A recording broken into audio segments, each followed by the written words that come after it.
जैसा कि लॉकडाउन में हम सब रामायण देख चुके हैं कि अश्वमेध यज्ञ के लिए इक्ष्वाकु वंश के कुलगुरु मुनि श्री वशिष्ठ जी ने श्री राम जी को यज्ञ के लिए धार्मिक अनुष्ठान के लिए अपात्र बताया था, क्योंकि उन्होंने अपनी धर्मपत्नी का परित्याग किया था। इसीलिए श्री राम जी को 7 तरह के प्रायश्चित करवाए गए और माता सीता के वजन के बराबर सोने की प्रतिमा बनाकर यज्ञ में राजा राम के साथ बिठाकर अनुष्ठान करने की शास्त्र अनुसार अनुमति दी गई। एक अनुष्ठान 5 अगस्त को भी किया जा रहा है। हम श्री राम मंदिर निर्माण का विरोध नहीं कर रहे, बल्कि इस भव्य निर्माण के लिए हिंदू धर्म को अनदेखा करके जो कार्य किए जा रहे हैं, मेरे और करोड़ों हिंदुओं के मन का सवाल उस नीति पर है। हमें यह देखना है कि यह धार्मिक कार्य किस धर्म की मान्यता से हो रहा है। हिंदू धर्म से जुड़ा कार्य खुद हिंदू धर्म अनुसार सही नहीं है, फिर किस धर्म का पालन करते हुए यह कार्य किया जा रहा है। श्री राम मंदिर अयोध्या का शिलान्यास करने भी एक ऐसा ही अपात्र व्यक्ति जा रहा है जो शास्त्र सम्मत नहीं है। मोदी जी अपनी पत्नी का त्याग करके बैठे हैं। सनातन धर्म कहता है ऐसे व्यक्ति कोई सामाजिक या पारिवारिक अनुष्ठान नहीं कर सकते, क्योंकि पत्नी का त्याग करने वाले पुरुष पूर्ण खंडित माने जाते हैं।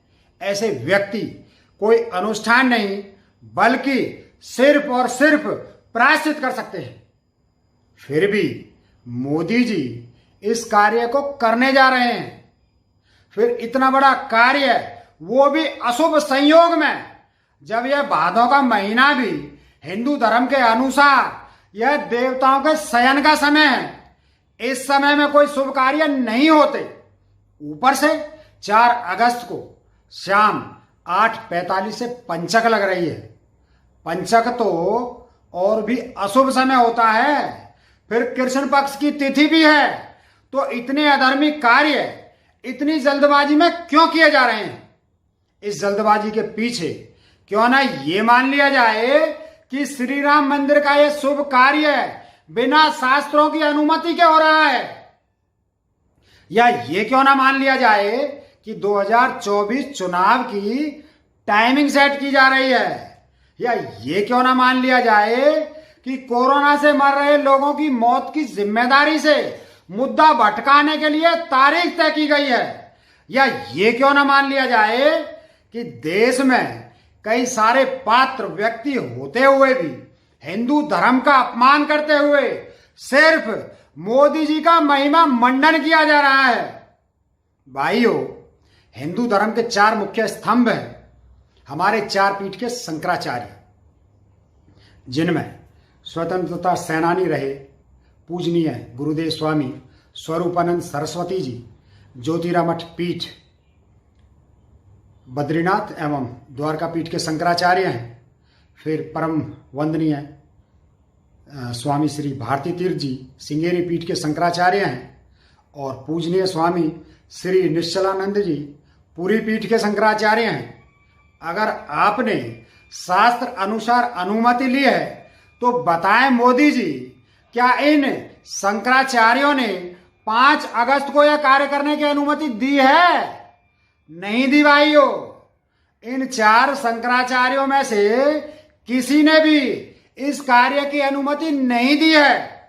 और साथ ही बनारस की वाराणसी विद्युत परिषद से श्री राजेंद्र पचौरी ने बताया कि जहां से खुद मोदी जी सांसद हैं, उसी काशी बनारस की वाराणसी विद्युत परिषद ने, जिसमें सभी गणमान्य और विषय पारंगत विद्वान प्रोफेसर के साथ यूनिवर्सिटी के कुलपति भी सदस्य हैं, उस संस्था ने भी इस शिलान्यास का विरोध किया है। मेरे पास सबूत हैं। ठीक है, तो क्या आप अपने आप को सर्वशक्तिमान मान रहे हैं? ये धर्मगुरु और विद्वान व्यक्ति सब आपके सामने छोटे हो जाएंगे? बिल्कुल नहीं हो सकते, क्योंकि धर्म की राजनीति आप कर रहे हैं, लेकिन धर्म आपकी संपत्ति नहीं है जिसे आप अपनी सुविधा से तोड़ मरोड़ सकते हैं। और यदि पूजन करना ही है तो 3 महीने बाद क्यों नहीं हो सकता?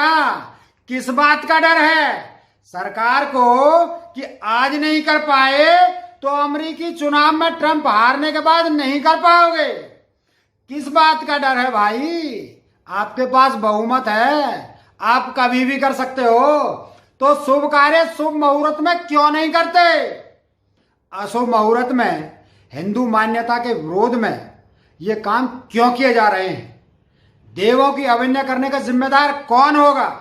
आज बनारस सहित पूरे देश की जनता मोदी जी से सवाल कर रही है। जय हिंद साथियों।